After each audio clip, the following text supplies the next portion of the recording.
Halo, assalamualaikum warahmatullahi wabarakatuh. Bertemu kembali dalam video e-learning pertemuan ke-8 mata kuliah fotografi. Di pertemuan ke-8 kita akan membahas tentang teknik olah foto. Teknik olah foto biasa kita kenal juga dengan istilah editing foto. Nah, editing foto dalam dunia fotografi ini bukan hal yang baru, sudah dikenal sejak fotografi analog. Pada saat foto mau diproses dalam kamar gelap, itu juga sudah terjadi proses foto editing ya. Sementara editing foto saat ini sudah menggunakan bantuan software ataupun aplikasi tertentu, sehingga memang perbedaan foto asli dan foto yang diedit sekarang ini jadi sulit untuk diketahui. Nah, dan dengan adanya editing fotografi yang sangat canggih itu, jadinya memang ada perdebatan. Mungkin dari zaman dulu juga sudah ada perdebatan dengan foto yang dihasilkan seorang fotografer, misalnya bolehkah diedit atau tidak.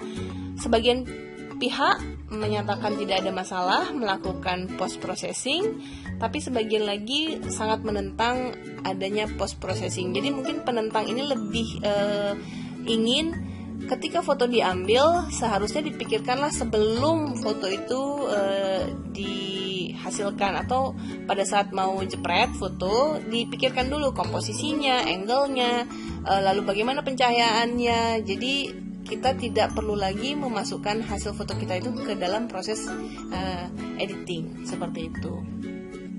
Nah, mungkin karena memang secara umum ternyata bagi kalangan fotografer ataupun orang-orang yang berkecimpung di dunia fotografi, kegiatan mengelola gambar itu terdiri atas foto editing dan foto retouching. Kedua istilah ini secara sederhana terlihat sama, namun dalam pelaksanaannya berbeda. Karena apa?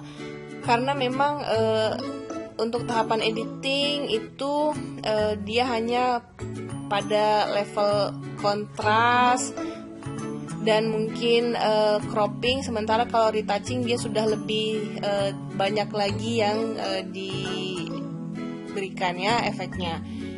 Kedua istilah ini dikenal dengan istilah digital imaging, yaitu teknik olah gambar dengan menggunakan bantuan software atau aplikasi tertentu yang sudah tadi kita bahas. Apa itu foto editing? Foto editing secara umum meliputi mengkoreksi pencahayaan, kontras, warna, cropping, atau misalnya memberikan caption tertentu, itu masuk ke dalam kategori foto editing. Intinya ketika foto kita edit lalu kemudian terlihat lebih artistik ya, mungkin juga lebih indah sedikit, tidak ada perubahan yang signifikan, maka ini masuk ke dalam foto editing. Nah, sementara kalau dia sudah sampai kepada perubahan yang ekstrim, atau misalnya memberikan perubahan di warna kulit, warna gigi, menghilangkan orang tertentu di dalam gambar, itu masuk ke dalam foto retouching.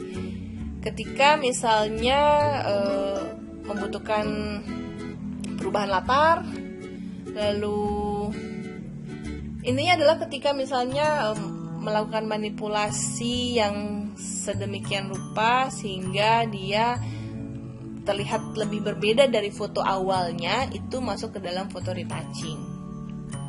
Ada beberapa hal yang mungkin perlu diperhatikan ya ketika kita melakukan foto editing. Nah, sebelumnya mungkin dilihat dulu di depan. Ini saya coba kutip dari berbagai sumber software atau aplikasi yang cukup baik kita gunakan sebagai bantuan dalam melakukan editing ataupun retouching foto. Yang pernah saya memang pakai atau yang saya ketahui ada Photoshop, lalu kemudian ada Photoscape, ada Snapseed. Photoshop bagi saya sangat sangat puas menggunakannya. Kita bisa editing sederhana ataupun juga kita mau retouching foto. Jadi kalau misalnya ada yang mau belajar, kalau saya sendiri juga otodidak, jadi memang kalau ditanya bagaimana cara retouching yang bagus, ya juga nggak bisa. Saya hanya coba, ketika saya lihat bagus, ya sudah, berarti berhasillah foto retouching saya. Tapi kalau terlihat dia memang manipulasi, kelihatan itu palsunya, ya berarti gagal. Intinya adalah ketika kita mencoba berulang-ulang, maka kita akan tahu apakah teknik editing kita itu sudah baik atau belum. Nah, kalau LCDC ini kan adalah software yang terpasang ketika kita membeli laptop ya, atau perangkat laptop ini. Jadi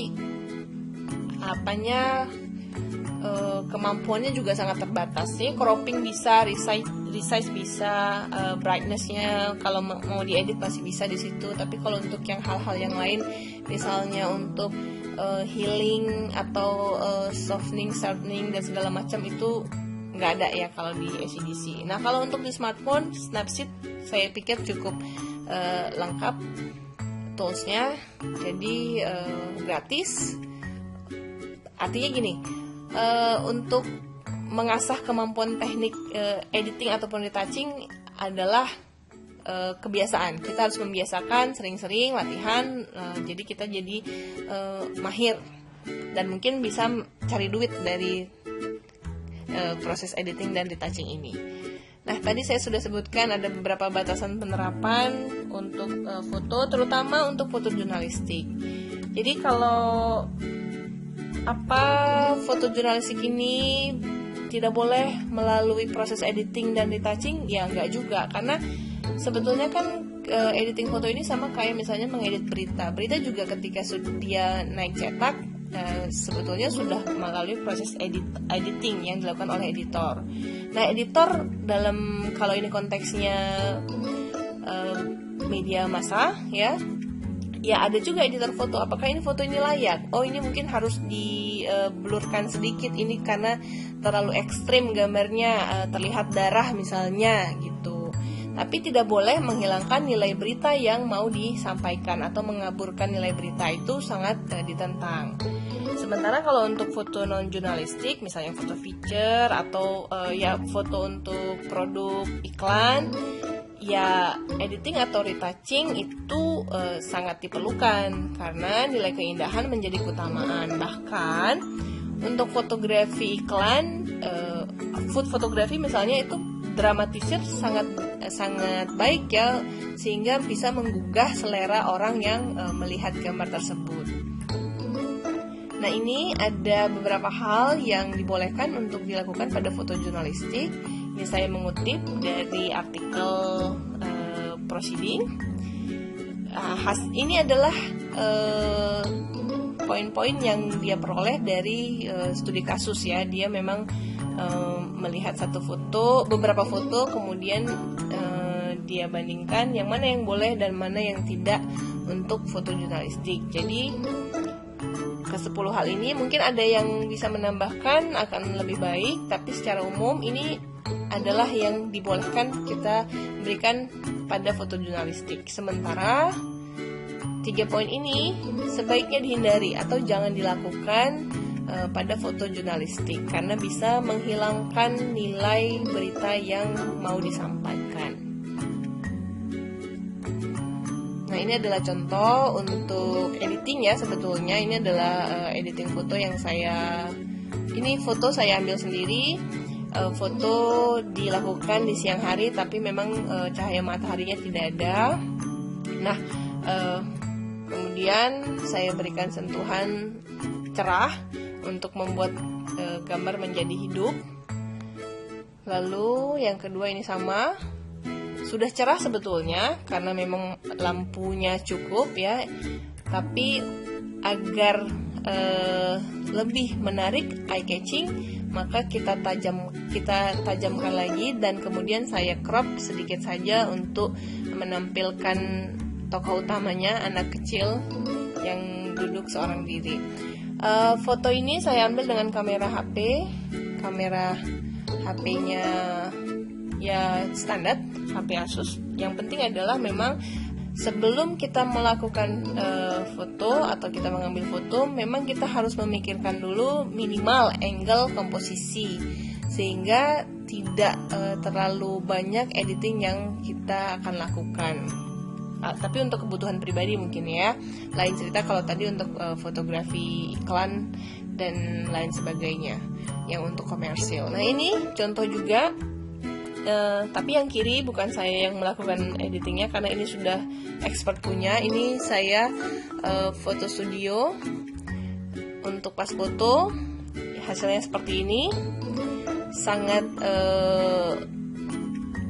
halus editingnya sehingga bahkan kemudian orang yang melihat jadi tidak mengenal dengan baik siapa ini yang ada di pas foto. Sementara yang di kanan, seperti yang saya sebutkan, menghilangkan orang lain yang ada. Sebetulnya aslinya di belakang dua tokoh ini ada tukang batagor, tapi dihilangkan karena memang tidak membuat foto menjadi menarik.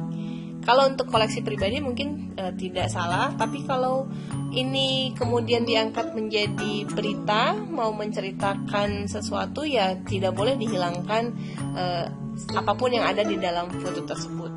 Baik, kesimpulannya adalah penggunaan program Rekayasa Foto perlu dipahami konteks dan tujuannya, terutama untuk para fotografer. Jadi ini bukan satu ancaman dan juga bukan sebuah hal yang diharamkan, ya.